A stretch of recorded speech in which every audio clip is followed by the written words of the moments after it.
Next topic is electric field. इस topic के अंतर्गत कहता है कि इलेक्ट्रिक फील्ड जो होता है वो किसी भी पॉइंट चार्ज के द्वारा दूसरे टेस्ट चार्ज पर एक ऐसी कंडीशन होती है जिसके अंतर्गत वो उस पॉइंट चार्ज की स्ट्रेंथ को वो डिफाइन करता है। मतलब कहने का कंसीडर करते हैं कि एक पॉइंट चार्ज Q है। मान लीजिए कि हमने लिया यहाँ पे ये पॉइंट चार्ज Q है।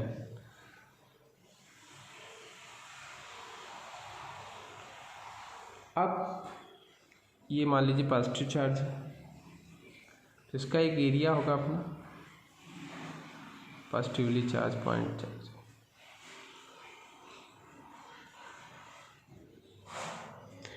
अब ये माना जाता है कि ये जो Q है ये एक इलेक्ट्रिकल इन्वायरमेंट अपने चारों तरफ प्रोड्यूस करता है जिसको इसकी इलेक्ट्रिक फील्ड कही जाती है।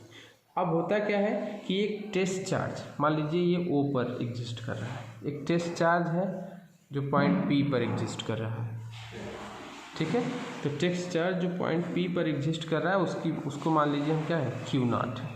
अब इस चार्ज के द्वारा समझिएगा, इस चार्ज के द्वारा एक फोर्स P एक्सर्ट कर रहा है इस पर, एक P पर एक फोर्स F एग्जिस्ट हो रहा है। और जो ये एग्जिस्टेंस फोर्स है ये बिना अपने सेटअप में चेंज किए इस पर ये फोर्स एग्जिस्ट कर दे रहा है। इसी सेटअप को ही या इसी पॉइंट्स को ही जो फोर्स एग्जर्ट हुआ यहाँ पर टेस्ट चार्ज पर, ये इसके इलेक्ट्रिक फील्ड के कारण हुआ। तो ऐसी कंडीशंस में यही इसके इलेक्ट्रिक फील्ड का एक्सप्लेनेशन। मतलब कहने का कि अगर एक्सप्लेन कंडीशन में रखें तो हम कह सकते हैं कि an electric field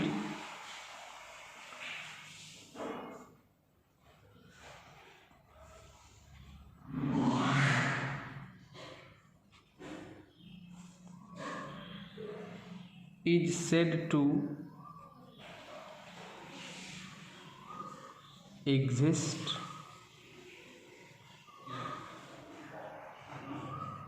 at a point if a force of electrical origin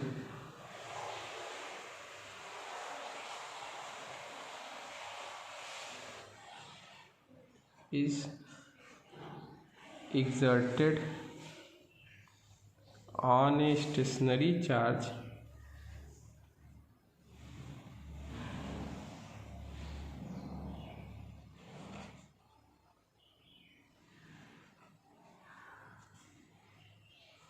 body placed at the point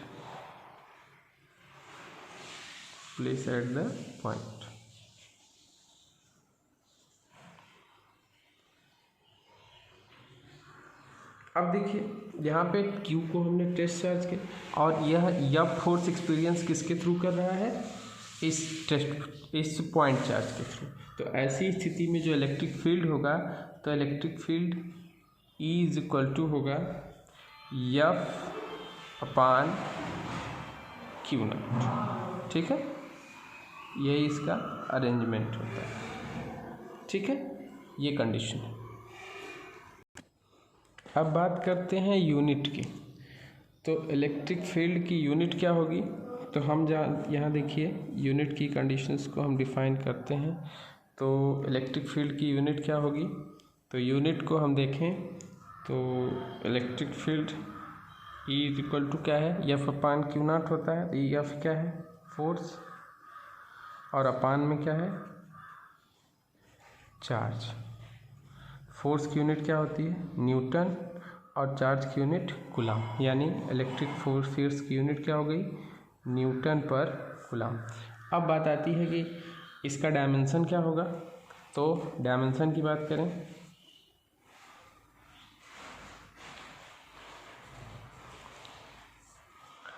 तो इलेक्ट्रिक फील्ड का डायमेंशन होगा फोर्स अपान चार्ज। फोर्स का डायमेंशन क्या होता है, m/L/T-2 अपान कूलम यानी charge. Charge is equal to क्या होता है, चार्ज के लिए डायमेंशन होता है A और T। तो दोनों के एक साथ अगर कंबाइन करें तो यहाँ हो जाएगा यम यल टी माइनस 3 ए माइनस 1, ये आपका डायमेंशन आ जाएगा इसका। अब नेक्स्ट है इलेक्ट्रिक फील्ड। अब जो हमने अभी यहाँ पे डेफिनेशन कंडीशंस पे, अब इसको एक्सप्लेन कैसे करिए, कैसे आता है ये फोर्स अपान चार्ज कैसे एक्सप्लेन होगा, या एफ अपान क्यू नॉट कैसे आता है, इसको भी देखें। तो इसके लिए हम करते क्या हैं, हम निकालते हैं इलेक्ट्रिक फील्ड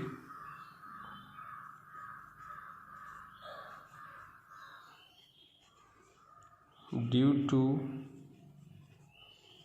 ए पॉइंट चार्ज। एक पॉइंट चार्ज के द्वारा जनरेट होने वाला इलेक्ट्रिक फील्ड हमें डिफाइन करना है। अब देखिए, कंसीडर करते हैं कि एक पॉइंट है O जिस पर Q पॉजिटिव चार्ज अरेंज है। एक सिंपल ओरिजिन पॉइंट चार्ज है Q, जो कि एक पॉइंट है O पर अरेंज है। इससे कुछ दूरी पर पॉइंट P है जिस पर एक test charge Q naught exist कर रहा है, जिसकी डिस्टेंस इससे क्या है, R डिस्टेंस पर मैनेज हो रही है। अब देखिए, जो डिस्टेंस R पर इससे मैनेज हो रहा है उस पर हम वो वहाँ पर इमेजिन करते हैं कि एक test charge Q naught place है। तो कूलॉम्स लॉ के द्वारा इस Q के द्वारा इस पर जनरेट होने वाला फोर्स कंसीडर करते हैं क्या है, F है। तो ऐसी स्थिति में अकॉर्डिंग टू कूलॉम्स लॉ हम क्या कह सकते हैं,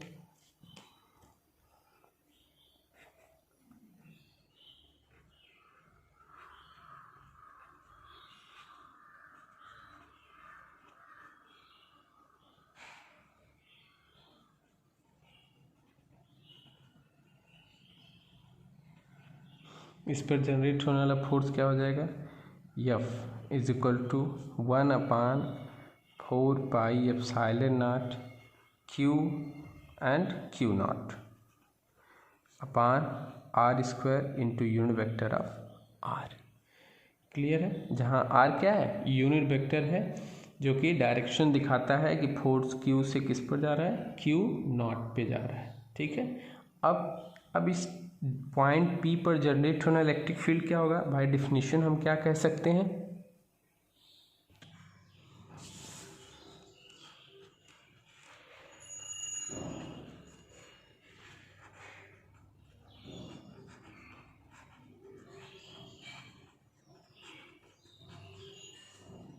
डिफिनीशन से क्या होगा, E is equal to F upon Q naught, और F की वैल्यू क्या है, 1/4 pi epsilon naught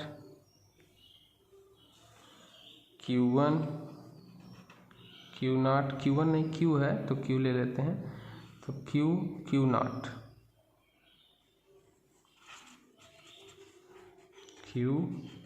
Q naught upon R square into unit vector of R into 1/Q naught. Q naught से Q नॉट कैंसिल होगा, then E is equal to vector conditions में क्या होगा, 1/4 pi epsilon naught Q upon R square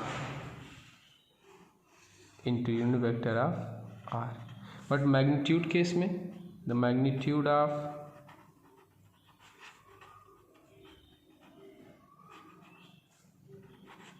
E क्या होगा, E is equal to 1/4 pi epsilon naught Q upon R square. R क्या है यहाँ, यूनिट वेक्टर, यूनिट वेक्टर मतलब unit जिसके साथ आएगा, यूनिट वेक्टर का मतलब उसकी वैल्यू 1 होगी। तो यहाँ से देखने से क्या पता चला, जैसे 1/4 पाई एप्सिलॉन नॉट कांस्टेंट है, Q भी कांस्टेंट है, लेकिन R जो है डिस्टेंस, मतलब R इज डिस्टेंस है और R का मान लगातार बदलेगा, यानी E is directly proportional to 1/R square, means inversely proportional to the square of distance between the charges.